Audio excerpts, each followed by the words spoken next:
Assalamu alaikum, dear student. This is the second part of the chapter we have discussed in the previous week, that is related to leadership, managing leadership and influence process.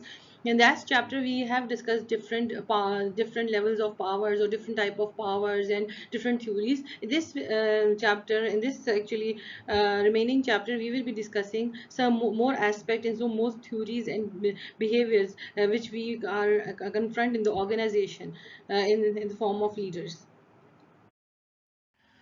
This is another diagram through which we can assess the managerial style, or you can say leadership style, adopted by different managers.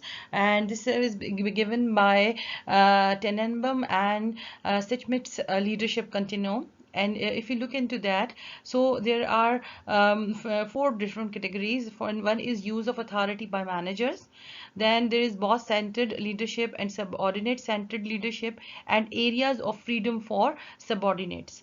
So at the first we can see that manager make decision and announce it. So in this kind of leadership style, in this kind of atmosphere, the areas of freedom for subordinate is very minimum, and majority of authority is being used by the managers.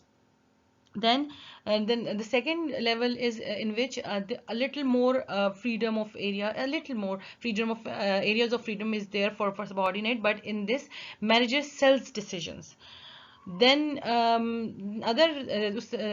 little more area of freedom is for subordinate, in which manager present ideas and invites questions. Obviously the ideas are given by the managers, but they invite questions from their subordinate in order to find out that whether their decisions are good or better or so on. Then another area in which manager present tentative decision subject to change. So over here there's this kind of area when your subordinates have a little freedom and a little more say in the organization. This is a little better than the previous one, but the other level is in which manager presents problems, get suggestion and make decision. So in this case a little better the thing is involved, and there is it is not boss centered leadership, it is a little more of subordinate centered leadership, and the area of freedom for subordinate has been increased. But a little more area of freedom for subordinate is where manager defines limits, asks groups to make decisions. So over here when the groups are given their authorities, and then the groups are being formed and asked to make decisions, so area of freedom are more than the use of authority by managers. So manager is applying, or manager is exercising his authority at its minimum level. And in the last one we can say that a lot of freedom, a lot of area of freedom was there in this area, in which manager permits subordinate to function within limits defined by superior. So overall the major boundaries are being assigned or being identified by the managers, but the majority of decisions are being made by the subordinates, and actually area of freedom for subordinate is very much, and the manager is seldom use its authority.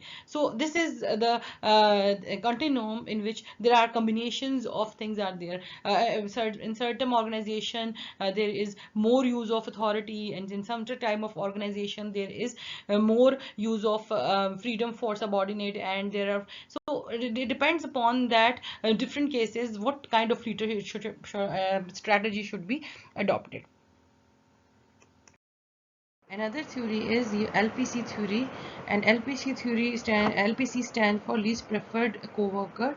Actually, when we talk about LPC theory, so it suggests the appropriate style of leadership varies with situational favorableness. That means that the leader or the person who is leading the organization should modify its leadership style, and he can use different types of leadership style depending upon the situation, that at certain time of situation different type of leadership style should be used. So this least preferred co-worker theory suggests that it measures the scale that asks leaders to describe the person with whom she is able to work least well. So that means that they will ask the leaders that identify that to whom you think that you cannot work well with, and on the basis of that they'll decide that what is the person, what is the effectiveness of leader, and how well the leader is working or dealing with its subordinates. Now, you can look at into this scale. So, the least preferred co-worker theory of leadership can be explained with the help of this diagram. Over here, there are two different situations. One is your contingency factors, which include leadership, membership, relationship, then task structure and position power.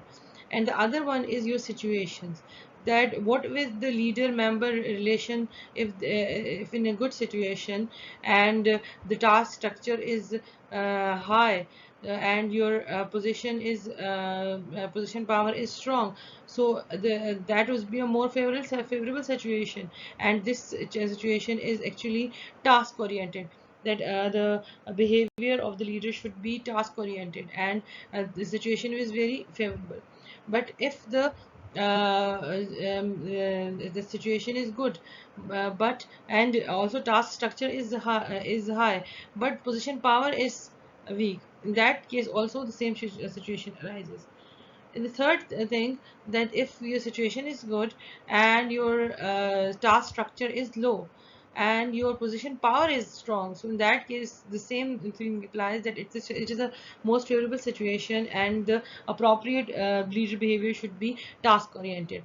And but in the case when the leadership membership relationship are good and task structure is low, but task structure is low and also the position power is weak, so in that case the situation is moderately favorable.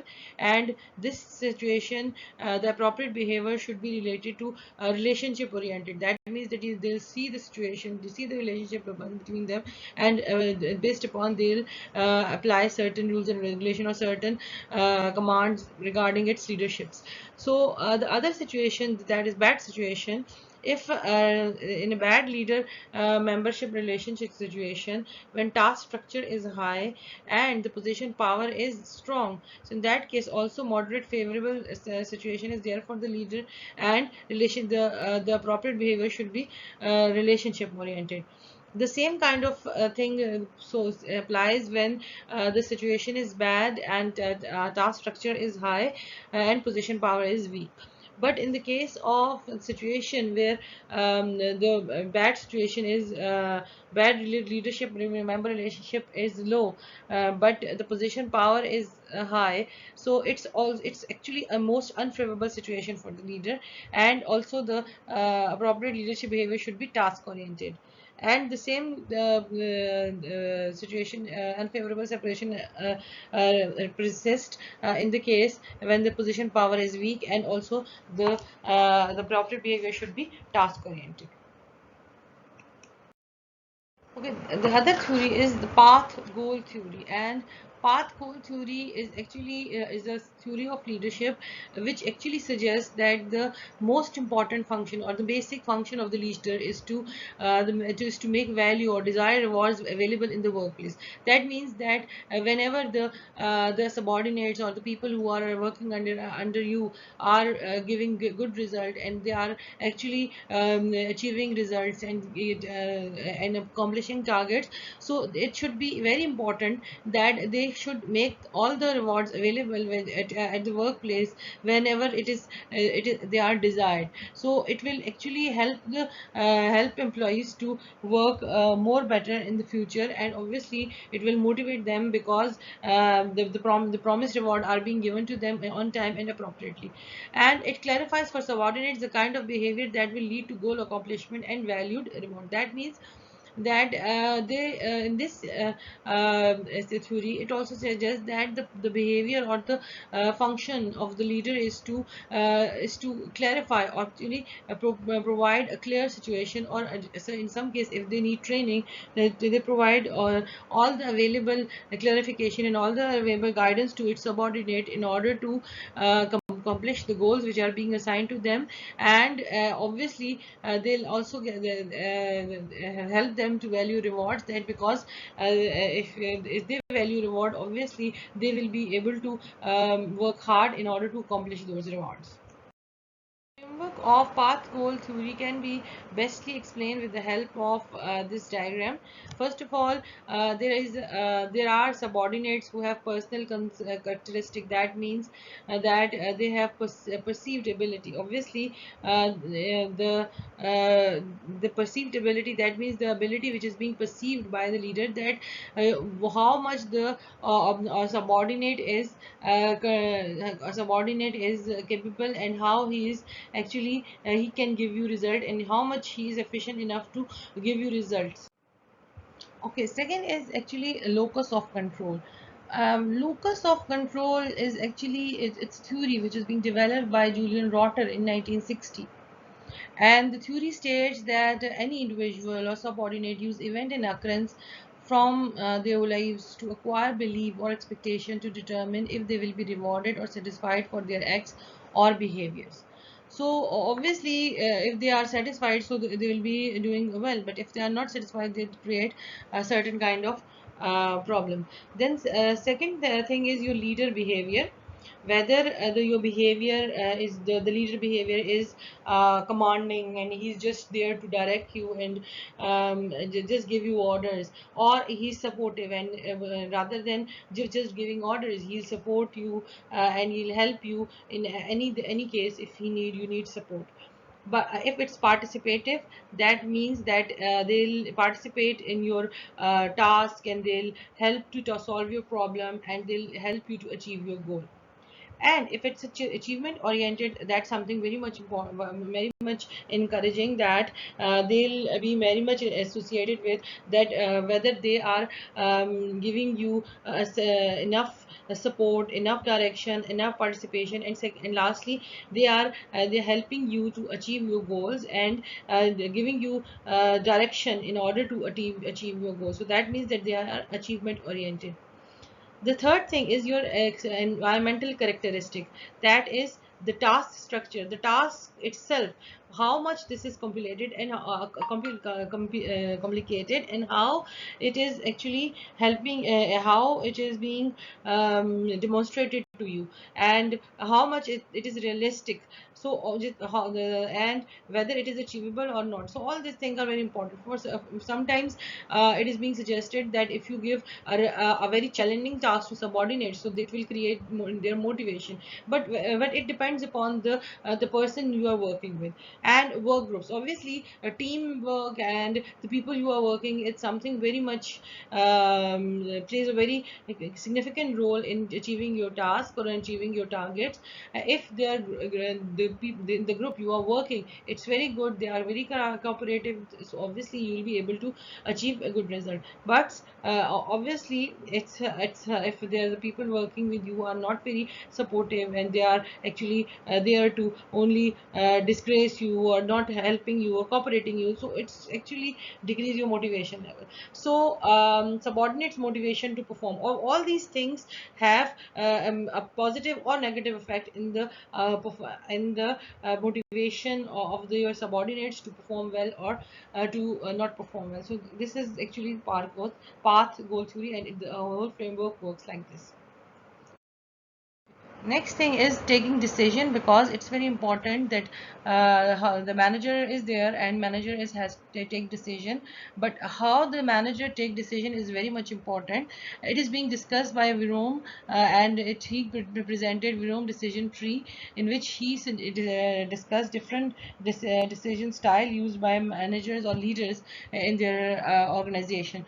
First, the one is your decision is to first one is your decide, that That means a manager or manager make all the decision. He don't consult with anyone, but he take his own decision. Whatever he thinks is right, he'll take the decision.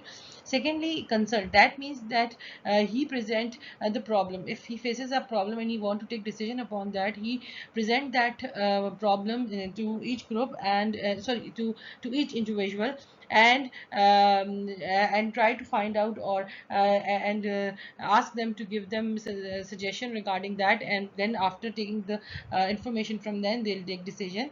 Thirdly, they consult, but in the form of group. They'll present the problem in front of the group and ask them to give them suggestion. Then third one is facilitate, that they present the problem to the group and facilitate the group member regarding the decision by providing them certain helpful information and certain solutions, and ask them that what would be the feasible solution to this problem. Then delegate, that means allow the group to define parameters, then develop solution. That means that they'll present the problem to in a group member, and ask them to find out that what kind of scenarios and what kind of decision could be taken, and develop the solution, and they'll and give them authority to develop the solution.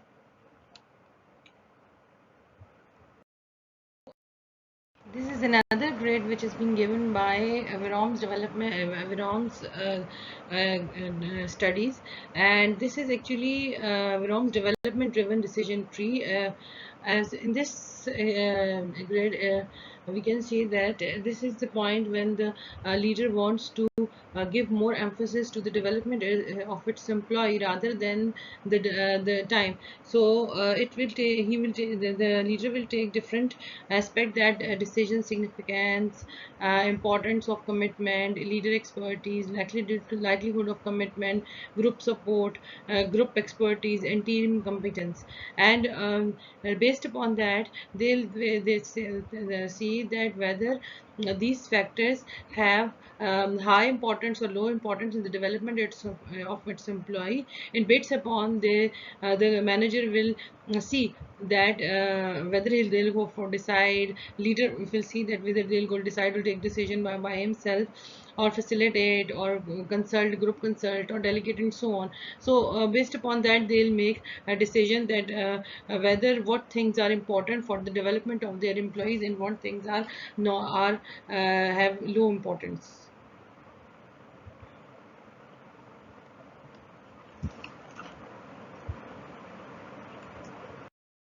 Other theory that is related to leadership behavior and how the leader should behave in order to get better result from your employees is the leadership member exchange approach.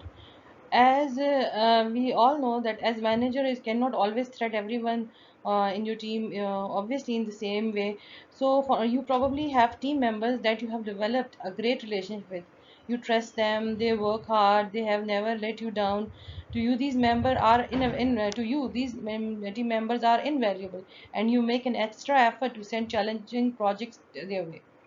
It's also likely that you have others on your team who you think less well off. They may not have far reaching career goals, they are less competent, and you simply don't trust them to some extent. These team members get everyday responsibility and are not considered for promotion or challenging assignment.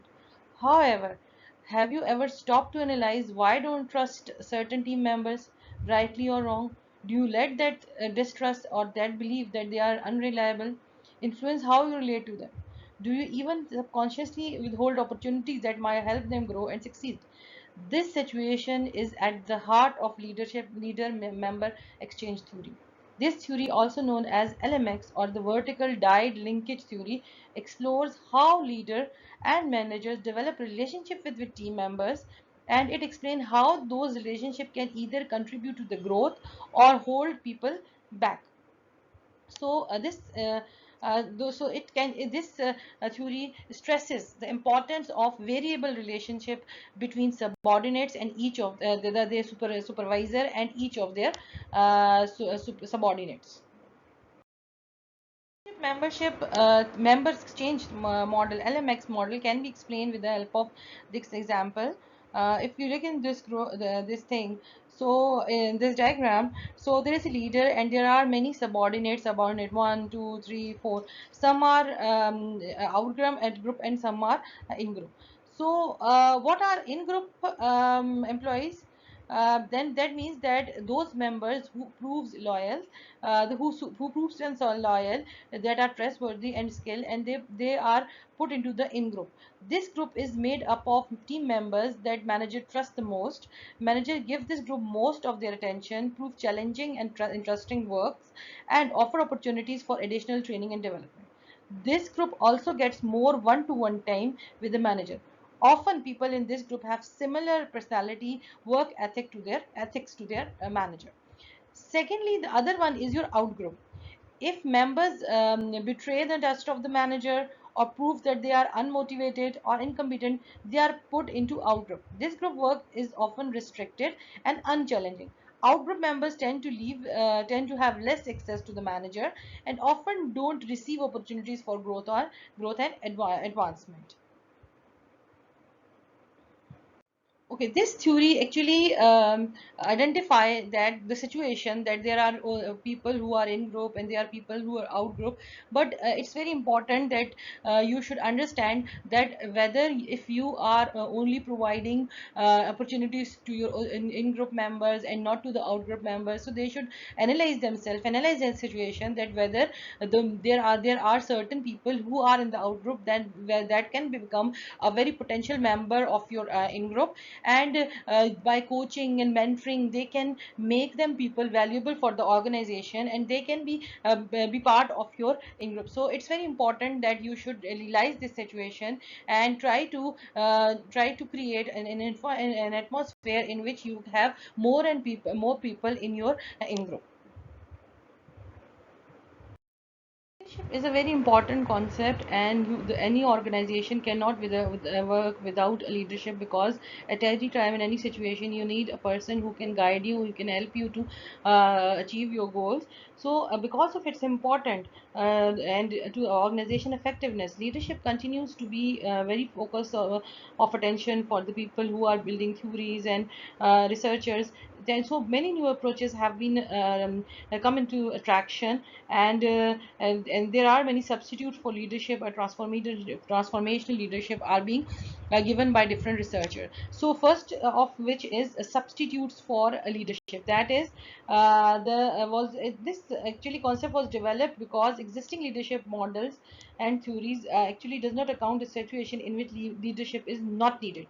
They simply try to specify what kind of leader behavior is appropriate. The substitute concept, however, identifies situations in which behaviors are neutralized or replaced by characteristics of the subordinate. The task and of the organization. For example, when a patient is delivered to a hospital emergency room, the professional on duty do not wait to hold told what to do by a leader. Nurses, doctors, and attendant all go into action without waiting for directive or supportive leader behavior from the emergency room supervisor. So, characteristic of the subordinate that may serve to neutralize leader behavior include ability, experience, need for independence, professional orientation, and indifference towards organization reward. For example, employees with high level of availability and experience may not need to be told what to do. Similarly, a subordinate strong needed for independence may leader behavior ineffective. So task characteristics that may substitute for leadership include routineness, the availability of feedback, and intrinsic satisfaction.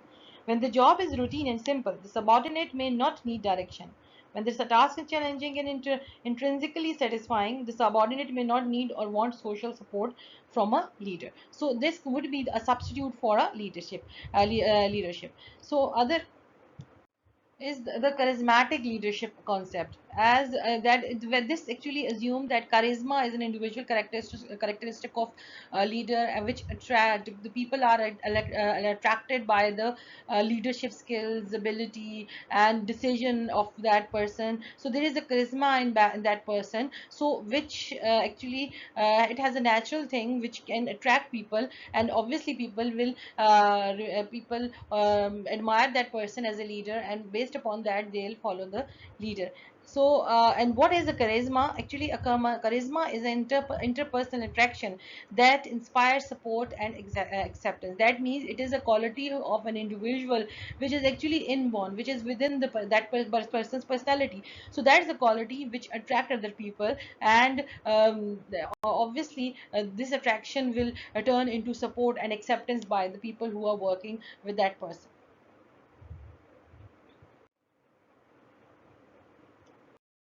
In the new organization setting or the new organization work environment, the old form of leadership cannot be acceptable. So the new concept of charismatic leader, or you can say transformation leader, is or inspirational leader or symbolic leadership has been evolved. We mostly the main term we use for this kind of leadership is transformational leadership. And this is actually the kind of leadership that goes beyond ordinary expectation by transmitting a sense of mission, stimulating learning experience, inspiring new ways of thinking. That means the leadership, the leadership, this kind of leadership is that leadership which actually persuade people, which try to make people more ambitious. They'll actually they are actually innovative, they are more innovation driven. And a survey was conducted, and in a recent article it was being presented, and they identified that there are seven most uh, important characteristic of your leadership. That means that are actually trusting one subordinate, developing a vision, keeping cool, encouraging risk, being an expert, inviting dissent, and simplifying things. That means that these leaders are those leaders who are more into creativity. They want to create an atmosphere in which people are willing to create things rather than doing routine works, and they want to be very simplistic. They don't want to pose their bossy attitude. They want to be cooperating with people. They want to simplify things, and they want to help their employees to do better work. So this kind of leadership are actually more successful in today's work environment as compared to the old organization or leadership actually or leadership role.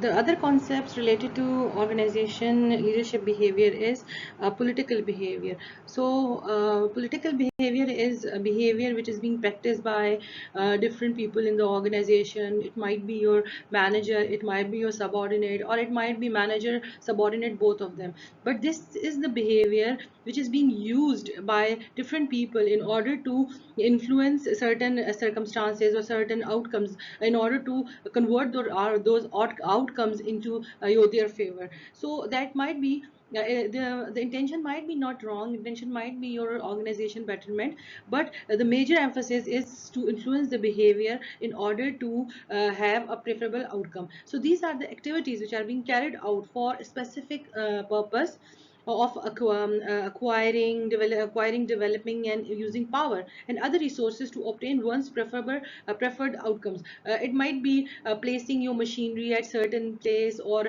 outlook of the office, or you can say placing the coffee machine. So all these things are actually being done in order to create a possible environment in which you have favorable outcomes. The second thing is your impression management.